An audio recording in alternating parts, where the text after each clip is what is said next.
ঠাকুমা বলছিল দক্ষিণেশ্বর মন্দির আর বেলুড় মঠ একবার দর্শন করিয়ে আনিস তো নাথবো। এক শীতের দুপুরবেলা আমরা গিয়েছিলাম বেলুড় মঠে। বেলুড় মঠের কথা জানে না এমন মানুষের সংখ্যা হয়তো খুবই সামান্য।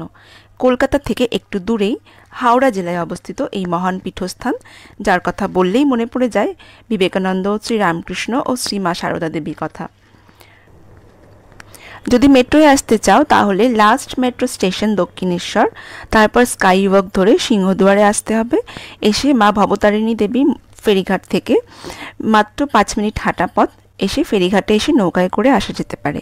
আর যারা ট্রেনে আসতে চাইছে তারা হাওড়া থেকে ট্রেনে একটাই মাত্র স্টেশন বেলুড়, সেখান থেকে অটো বা টোটো নিয়ে পৌঁছে যেতে পারো বেলুড় মঠে।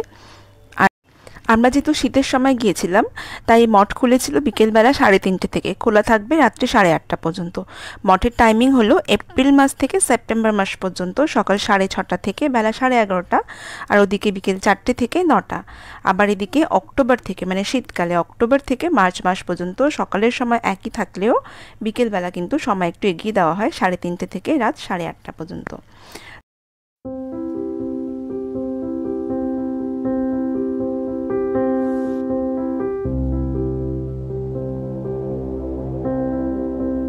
তো আমরা পুরো ক্যাম্পাসে প্রবেশ করলাম। ক্যাম্পাসে প্রবেশ করার পরেই একটা জিনিস খুব ভালো লাগলো যে ওখানকার কর্মীরা, স্বেচ্ছাসেবক অনেক কর্মী যারা ছড়িয়ে ছিটিয়ে এদিকে ওদিকে রয়েছেন, তারা সব সময় লক্ষ্য রাখছেন যে মঠে আসা দর্শনার্থীদের যাতে কোনোভাবে সাহায্য করা যায় বা তাদের কোনো উপকার করা যায় কিনা।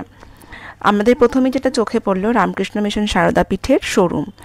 ভেতরে যাওয়া জিজ্ঞাসা করে জানতে পারলাম যে এখানে শ্রী শ্রী রামকৃষ্ণ দেবের বা বিবেকানন্দ, মা সারদা মা সংক্রান্ত যাবতীয় গিফট আইটেম, ছবি, বই, ধূপ লেখাই আছে ওখানে, এই সমস্ত জিনিস কিনতে পাওয়া যায়। আর কাছেই ছিল বিবেক দর্শন নামে একটা ফটো গ্যালারি এবং মাল্টিমিডিয়া এক্সিবিশন, যেটা টাইমিং ছিল সকাল 11টা থেকে বিকেল 5টা পর্যন্ত।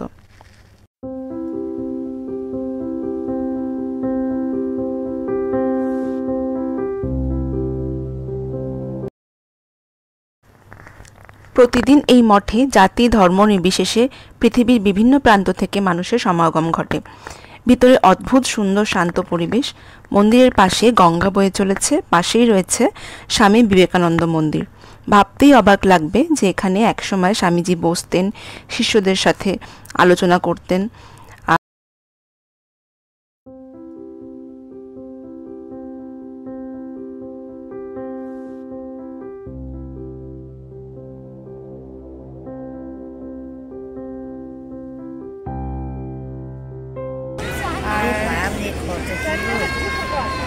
মন্দিরটা কই গেল? মন্দিরটা দেখতে পাচ্ছি, ওই তো লোকজন আসছে। আসে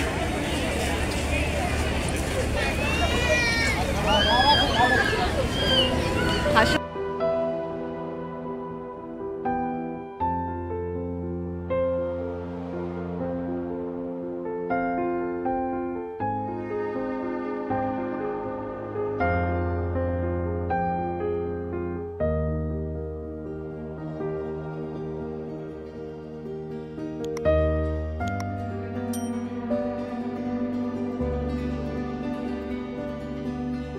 এখানে সেই বিখ্যাত বেলগাছটিও রয়েছে, যার তলায় প্রায়ই বসতেন স্বামীজি।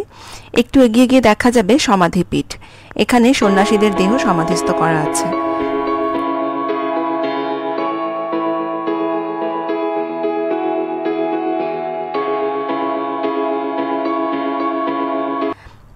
আর গঙ্গার পাড়ে কিছুক্ষণ আমরা দাঁড়িয়ে দাঁড়িয়ে নৌকা ও লঞ্চে আনাগোনা দেখছিলাম।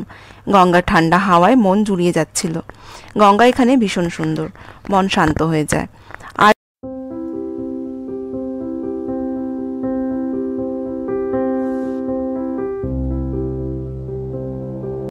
গঙ্গার পাড় ধরে হাঁটতে হাঁটতে গিয়েছিলাম সেই জায়গাটা যেখানটা আমার সবচেয়ে প্রিয়। হ্যাঁ, ঠিকই ধরেছ, যেখানে স্বামীজি থাকতেন। রয়েছে সেই আম গাছটা, যার নিচে তিনি বসে থাকতে পছন্দ করতেন।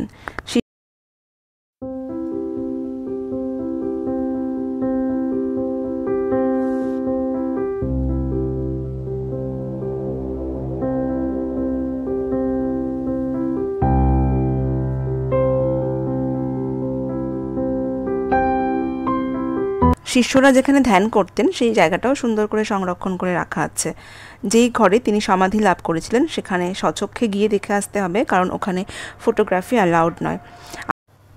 আর এই প্রাঙ্গণেই রয়েছে সেই অফিস যেখানে ভোগের জন্য টিকিট কাটতে হয়। ঠাকুমাকে এই মঠ ঘুরিয়ে যে কি আনন্দ পেলাম তা ভাষায় বোঝানো যাবে না। তোমরাও যদি কখনো সময় পাও একবার এসে ঘুরে যেও।